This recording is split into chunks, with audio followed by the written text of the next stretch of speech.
안녕하세요. 뚜벅이의 가벼운 인문학입니다. 오늘은 서울 성북구의 만해 한용운 선생의 유택인 희무장을 가보도록 하겠습니다. 함께 가보실까요? 가지 않습니다. 사지 않습니다. 여기에 추가합니다.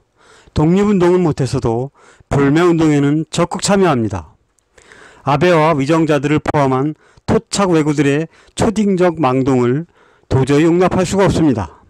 우리 민중들이 나서야 할 이유입니다. 서울 성북동인데요. 만해 한용운 희무장이라는 간판이 서있죠? 일제의 총독부가 꼴보기 싫어 집을 북향으로 지었다는 한용운 선생. 그 집이 있는 곳이 바로 이 동네입니다. 이곳은 희무장에 가기 전 만해 한용운 선생을 만날 수 있는 산책 공원인데요. 선생님의 좌상이 보이죠? 님의 침묵이라는 시가 좌상 옆으로는 걸작인 님의 침묵이 새겨져 있습니다. 가슴 절절하게 나라 잃은 아픔을 표현한 님의 침묵.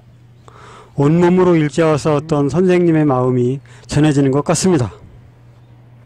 제가 만해 선생님의 오래된 유택을 찾은 이유는 최근 꼴 같지 않게 나서는 전범의 자식인 일본 총리 아베의 치졸하고 야비한 경제보복을 보고 있자니 너무 화가 나서입니다. 이런 졸렬하고 밴댕이 같은 놈이 한 나라의 총리라고요? 군국주의 시대로 가고 싶은데 남과 북이 평화 무드가 조성되자 극도의 불안감에 바보 같은 짓을 하고 있는 쪼잔한 인간 아베. 더 가관인 건 국내 위정자들과 친일파들이 무분별하게 아베를 두둔한다는 것입니다. 희무장 가는 길인데요. 계단이 많습니다. 보수 정치인들과 그 잔당들은 과연 어느 나라 국민들일까요? 그들이 제대로 된 이성을 가진 사람들이라면 과연 그런 말을 할 수 있을까요? 아베로 인해 온 국민이 불매운동에 나서는데 그 일제 옷을 입고 썩소를 짓고 있는 그들이 한국인이기는 할까요? 정말이지 토착 왜구라는 말이 딱 맞는 말이 아닐까 생각이 들 정도입니다. 좁은 골목길, 언덕배기, 허름한 집들. 지금도 성북동은 연호동과는 다른 마을 같습니다. 물론 한용운 선생이 살던 시절에도 그렇게 크게 다르지는 않았을 것이라고 생각합니다. 당시에는 초가집이 많지 않았을까요? 한용운 선생이 살던 집은 숨이 턱에 차오를 즈음해야 그 모습을 드러냅니다. 자, 희무장이 보이죠? 심, 우, 장. 희무장은 만해 한용운 선생이 인생 후반기를 보내고 세상을 떠난 곳으로 그 역사와 가치를 인정받아 2019년 4월 사적 제550호로 지정이 되었습니다. 집 입구에 있는 큰 소나무인데요. 마치 희무장을 보호하고 있는 것 같죠? 희무란 불교에서 깨달음을 이루는 과정을 잃어버린 소를 찾는 것에 비유한 10가지 수행 단계 중 하나인 자기의 본성인 소를 찾는다는 희무에서 유래했다고 합니다. 이번에는 희무장 내부로 들어가 볼까요? 정면에서 봤을 때 맨 왼쪽 방인데요. 만해 선생의 서재였다고 합니다. 붓글씨 작품과 초상화가 걸려 있으며 장식장에는 만해 선생이 지은 듯한 책들이 여러 권 꽂혀 있습니다. 생각보다 방이 작으며 소박하고 정갈하게 꾸며놓았습니다. 바로 옆방인데요.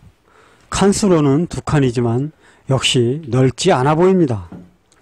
희무장은 벽산이라는 스님이 한용운 선생에게 기증한 집으로 정면 4칸, 측면 2칸짜리입니다.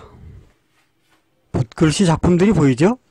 첫 번째는 전대법륜이라는 한용운 선생의 친필이고 나무에 새겨진 것은 선생의 글씨를 판각해 걸어놓은 겁니다.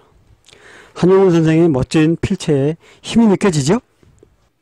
이외에도 전시공간 안에는 만해 선생의 양력과 관련 자료들 그리고 희무장 이야기가 전시되어 있습니다. 희무장은 특이하게도 북동쪽을 보고 서 있는데요. 전하는 이야기에 의하면 남향으로 하면 조선 총독부가 보인다 하여 아예 북향으로 집을 지었다고 합니다. 뿐만이 아닙니다. 만해 선생이 입적한 뒤에는 따님이 이곳에 살았는데 집에서 보이는 곳에 일본 대사관저가 보이자 시무장을 연구소로 남겨두고 따님은 명륜동으로 이사를 가서 살았다고 합니다. 정말 대단하죠? 밖에서 본 시무장인데요. 문으로 들어가면 우리나라의 전통적인 부엌이 보입니다. 아궁이 위에 무쇠솥이 2개 얹혀 있는데요. 나무 땔감을 이용하여 불을 붙여 요리도 하고 난방을 했다는 뜻입니다. 부엌 양쪽으로 마루가 있는데요. 오른쪽 마루가 왼쪽 마루보다 조금 더 넓습니다. 방과 연결된 문이 있는 것으로 보아 나와서 식사도 하고 회의 같은 것도 했던 것 같습니다. 그런데 많이 보았던 그림이죠? 무슨 그림일까요? 바로 1919년 3월 1일 민족 대표들이 태화관이라는 곳에 모여 독립선언식을 거행하는 유명한 그림입니다. 그리고 옆의 신문기사에는 한용운 맹렬 독립론이라고 쓰여 있는데요. 그만큼 한용운 선생은 독립에 대한 열망이 누구보다도 컸던 분이라는 걸 알 수 있습니다. 시무장에는 나무들이 꽤 많은데요. 대문 오른쪽 끝에 오래된 향나무가 한 그루 서 있습니다. 제법 키가 큰데요. 한용운 선생이 직접 심은 향나무라고 합니다. 아직 100살이 채 되지 않았는데 나무의 배를 시멘트로 채워놓은 것으로 보아 세월의 무게를 느낄 수 있게 해줍니다. 마치 한용운 선생의 절개를 지켜주는 것 같지 않습니까? 일본 놈들이 꼴 보기 싫어 집의 방향마저 북향으로 지은 만해 한용운 선생. 그의 딸 역시 일본 대사관저가 꼴 보기 싫어 이사를 갔다고 하잖아요. 요즘 사회 지도층이라는 사람들은 어떤가요? 일본에 아부를 못해 안달을 하는 것 같죠? 아베의 경제 보복이라는 걸 뻔히 알면서도 일본을 두둔하고 찬양하는 것도 모자라 아베에게 사죄를 하는가 하면 야당 원내대표라는 여자는 대놓고 우리 일본이라는 말까지 거리낌없이 합니다. 정말 한심하게 짝이 없지 않습니까? 이번에는 사진으로 만해 선생의 유적지를 돌아볼까 합니다. 먼저 돌아볼 곳은 한용운 선생의 생가터로 충남 홍성군 결성면에 있습니다. 만해 한용운 선생의 생가입니다. 쓰러져 없어졌던 것을 1992년에 새로 복원했는데요. 정면 3칸, 측면 2칸의 작은 초가집입니다. 만해 선생의 사당인 만해사입니다. 건물의 규모는 크지 않지만 영정이 안치되어 있으며 매년 8월 사람들이 모여 추모제를 엽니다. 만해 문학체험관입니다. 한용운 선생은 독립운동가, 불교개혁가로도 잘 알려져 있지만 잊어서는 안 되는 것이 빼어난 문학인이라는 점입니다. 경기도 광주 남한산성에 있는 만해기념관은 한용운 선생을 연구하고 그의 정신을 계승하기 위해 세운 곳으로 그의 생애를 만날 수 있는 곳입니다.